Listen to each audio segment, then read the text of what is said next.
예외로 둔 법조항 2개 말씀하실 거니까 예. 거기는 바로 뒤에 있도록 하겠고 방금 말씀하신 부분 체포영장이 불법이다 이렇게 진단을 내리셨고 왜냐하면 이제 공수처가 직접 수사권이 없는데 이 공조본이라는 체제를 꾸려가지고 경찰을 통해서 공수처 검사를 통한 것도 아니고 이런 공수처 검사가 어쨌든 영장 청구권이 있지 않습니까? 그럼 지금 어떻든 예. 공수처가 지금 예. 체포영장을 청구를 하고 예. 압수수색영장을 청구를 한 주체입니다. 그렇죠. 공수처가 주체. 예. 공수처가 다 주체란 말이에요. 이 영장 청구 밑에 사인이 들어가는 사람은 공수처장 오동훈일 거예요 아마. 그리고 제가 알기로도 예. 공수처 검사 이름으로 영장을 뭐 검사 청구한 이름이든 예. 그 부장검사 이름이라도 예. 더더욱 문제가 있죠. 왜 그런가 하면 공수처에는 이 내란죄 수사권이 애초부터 없어요.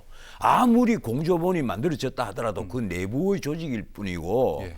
법률적으로는 수사권이 없단 말이에요. 그럼에도 불구하고 이제 내란죄와 검찰의 그 영장 청구에 대해서 다 거기서 영장들이 구속 영장들이 나왔고 공수처 말씀하셨는데 공수처 문상호 정보사령관도 공수처에서 나온 그 공수처가 법원을 통해서 영장을 내란 혐의로 받았단 말이죠. 다 이제 내란의 공범으로 다 영장을 청구를 해서 영장이 발부가 다 됐잖아요. 예. 그래서 제가 지금 드리는 말씀이 지금이 어디 혁명의 시대냐?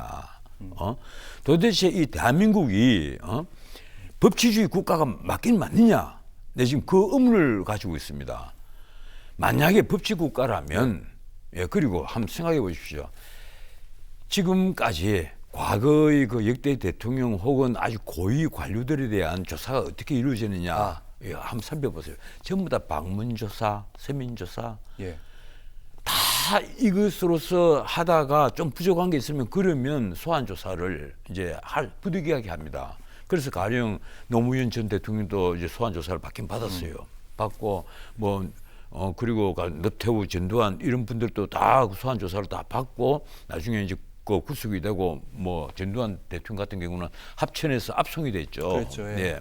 그런 전례가 있는데 다 전직입니다. 근데 현직 대통령이에요. 현직 대통령에 대한 체포영장을 발부를 한다. 일개 검사가, 일개 판사가. 그런데 그걸 영장을 청구한 사람이 수사권이 없는 사람이다. 이걸 우리가 어떻게 받아들여야 됩니까? 현직이 아니고 전직이라면 또 모르겠습니다. 근데 현직 대통령을 어떻게든 국가 원수예요. 국군 통수권을 가진 국가 원수란 말이에요. 예.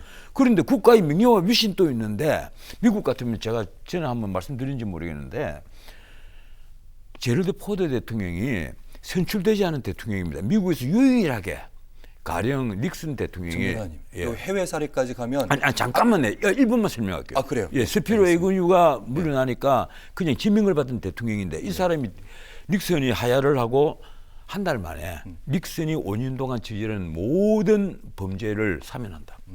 지금 수사되고 있는 것, 앞으로 수사될 것 다 사면해 버리겠다. 국민적 여론 안 좋았던 걸로 기억하는데 난리가 났죠. 예. 난리가 나고 이제 포드의 지지도는 바닥으로 떨어지고 예. 그리고 재선에 실패를 합니다. 예. 포드가. 그런데 포드가 죽고 나서 그 당시의 그 유명한 칼럼니스트, 뉴욕타임스, 시카고 트리뷴 이런 데 있는 칼럼니스트들이 일제히 비슷한 제목으로 글을 써요. 예.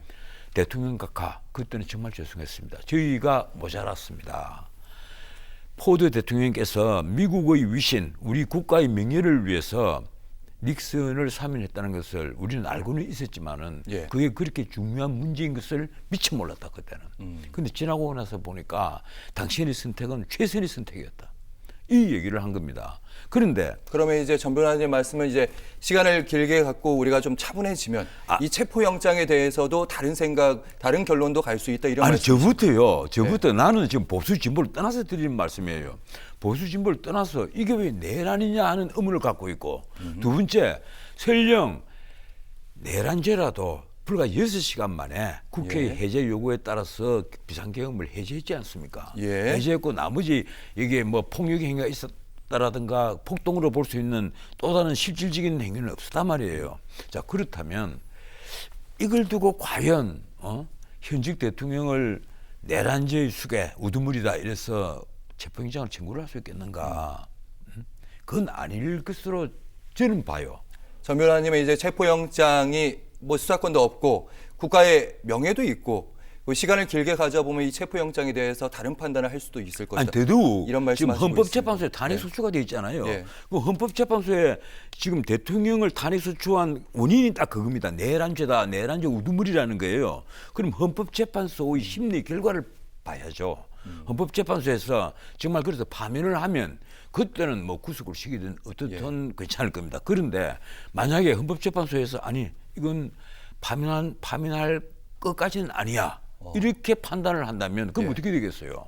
그런데도 체포영장을 발부를 하고 그것도 수사권이 없는 그것도 쇼핑을 해서 엉뚱한 관할 서부법원에 있는 판사에게 예. 그 영장을 발부받았다. 그 영장이 과연 정당한 영장입니까? 가령 서울중앙지방법원에 있는 판사가 네. 이 사건을 맡았다면 그리고 경찰과 검찰을 통해서 정식으로 이게 영장 청구가 되어 왔다면 과연 영장 발부가 될까요? 난 아니라고 봅니다. 근데 정말 요것만 한번 확인하겠습니다. 만약에 경찰을 통해서 수사가 이루어지고 경찰이 이제 공수처 검사나 아니면 뭐 공수처가 아니죠. 경찰이 하면 이 사건은 검찰에 보내죠. 어쨌든 예. 경찰을 통해서 신청하고 검찰로 검찰에 신청을 가고 하죠. 거기서 영장 청구하고 이 절차에 따라서 체포영장이 발부가 된다면 그거에도 윤 대통령이 지금같이 지금 안 저항하지 못했겠죠. 그러면 그래서는 안 된다. 예, 이게 불법 영장이다. 지금 저항하는 이유는 딱 하나입니다. 그렇죠, 명분. 이 영장은 불법이고 무효라는 거예요. 예. 수사권이 없는 공수처가 왜 영장을 그것도 관할이 아닌 서부법원의 같은 이념 성향에 있는 판사에게 받아서 그것도 그 영장에 아까 내가 말씀드리다 말하는데 형소법 110조, 111조 적용을 배제한다는 말도 안 되는 단서를 붙여놨단 말이에요. 그 단서 두 개는 좀 이따 후반부에 얘기하시죠. 그 영장 자체가요 하나의 범죄 사물입니다. 그것은 헌법을 파괴하는 행위예요. 판사가 입법권을 침해를 한 게 아니라 입법부를 완전히 능멸을 해버린 거예요. 입법권을 능멸을 했단 말이에요. 그 자체로 하나의 범죄 행위입니다. 나는 그래서 이 경우에 대법원이 지금 기다려서는 안 된다. 즉각 예. 그 판사의 직무를 정지를 시키고 그 판사의 행위에 대해서 조사에 착수를 해야만 한다. 제가 그 주장을 하는 겁니다.